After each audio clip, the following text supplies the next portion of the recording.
You pay too much tax because the government wastes too much money. Prime example, your tax dollars the government wastes overseas. Conservative Party leader Pierre Poilievre said he would cut the wasteful spending overseas, and Poilievre is right. Listen to what Poilievre said. They've increased spending on foreign aid that sometimes goes to dictators, terrorists, and multinational bureaucracies that don't help people on the ground. So giving Liberals a fourth term will only drive debt, taxes, and the cost of living higher.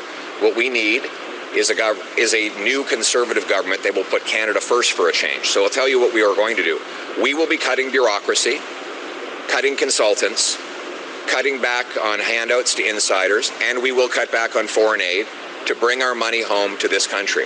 The government spent $15.5 billion on foreign aid in 2022-23, the last year the government published data for. So let's put that into perspective. $15.5 billion is what the federal government spent on foreign aid in 1 year. Well, in that same year, the federal government spent $15.9 billion through the Canada Social Transfers, okay? That's the money the federal government sends to the provinces for things like colleges, universities, and social services. In that same year, the federal government spent $5.4 billion through the entire Ministry of Veterans Affairs. So the government spent about as much money on foreign aid as it did on the Canada Social Transfers. Or think about it this way. The government spent almost 3 times more on foreign aid than it did through the Department of Veterans Affairs. And remember, folks, there's so many examples of your tax dollars being wasted overseas, okay? Like the government spending $350 million in corporate welfare to the private sector in Asia to develop low carbon and climate resilient initiatives and advance gender equality in the region. Or the government spending $223 million to the private sector in South America for climate change mitigation and gender responsive sustainable economic development. And while Canadians wait forever in pain to get a hip replacement, the federal government spends $7.2 million for gender responsive systems approach to universal healthcare in the Philippines. Or how about these examples? The government spending $41 million for 3 properties in Afghanistan, which were quickly abandoned to the Taliban, or $12.5 million on vacant land in Senegal, $10 million for a chancery in Ukraine, $58 million on 23 properties in London, England that serve as staff quarters. Or how about this spending? And remember, it's with your tax dollars.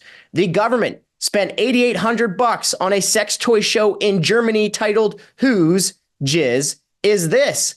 Now, let me just read a description of the event. The centerpiece of the show was a large water fountain consisting of a number of double-ended sex toys spouting water from both their mouths and vaginas. The government spent $1,700 on the musical called Lesbian Pirates. Let me just read you another description. The musical tells the untold true story of ruthless, maverick, and lesbian pirates who met while cross-dressing as male pirates, fell in love, slaughtered swaths of men, stole treasure, and escaped the law. The government spent more than $12,000 so senior citizens in other countries could talk about their sex lives in front of live audiences. And these weren't even Canadian seniors. Folks, the federal government is outsourcing old people sex stories. Or how about when the government spent $3,900 for a seminar at a conference in Los Angeles that featured a frank discussion on how to properly do a land acknowledgement? Or the government spending $8,000 to organize DJ workshops in Turkey and Georgia for the LGBTQ community to bring more diversity into the world of DJing. So yeah, you pay too much tax because the government wastes too much money. And remember, the federal government just doubled the debt in less than a decade. Taxpayers need politicians to open up the books and go through each department and cut all the wasteful spending. And that includes all the wasteful spending of our tax dollars going overseas.